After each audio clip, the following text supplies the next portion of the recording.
تيجي اما اقولك على طريقتي في الرز بشعريه، محدش هياكله عندك غير ما يسالك على الطريقه. هو تريكتين بالظبط، حاجتين اتنين انا بعملهم في الرز بيطلع معايا حلو. اول حاجه عندي بتبقى الشعريه لونها لون واحد ومش غامقه. تاني حاجه بضيف له حاجه بسيطه خالص بتخلي طعمه معايا في حته تانية، وبيخلي نفسه روعه، يعني بريحته بتقلب الشقه. اول حاجه هنسمي الله، نجيب حله عندنا على النار، نحط فيها معلقه كبيره من الزبده، عليها معلقه كبيره من الزيت، وننزل بكميه الشعريه بتاعتنا. اول تركايه بقى انا بستخدمها في الرز بالشعريه بتاعي لما باجي اعمله، بحط دايما الملح مع الشعريه. الملح مع الشعريه بيوحد اللون، يعني بتحطي الملح، مقدار الملح اللي انت هتستخدميه هتحطيه مع الشعريه وهتقلبيه معاها، هيوحد لك لون الشعريه، هيبقى كلها لون واحد، مفيش بقى واحده وواحده. بصي عندي اللهم بارك كلها لون واحد عشان الملح بيوحد لونها.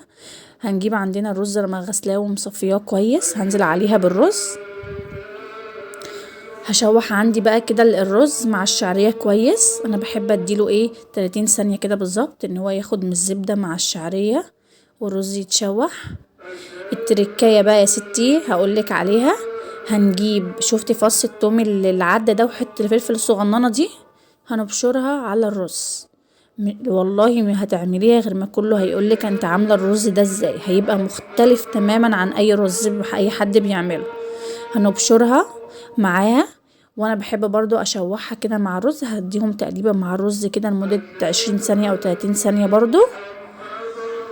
هنجهز عندنا بقى ميه بتغلي، انا مستخدمه 4 كوبايات من الرز، هيبقى 4 كوبايات من الميه ومج شعريه، وهيبقى ميه 5 كوبايات. عندي مج شعريه و4 رز، هنحط 5 مجات ميه تكون بتغلي.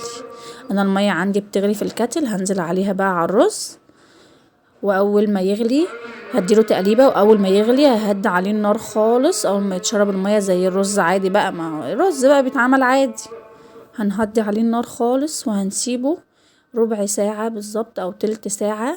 بعد ما تهدي النار عليه هيطلع عندك بالجمال والعظمة ده، ريحته روعة.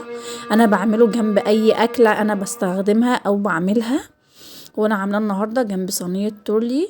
اللي عايز طريقتها يبعتلي في الفيديو. باي يا حبايب قلبي.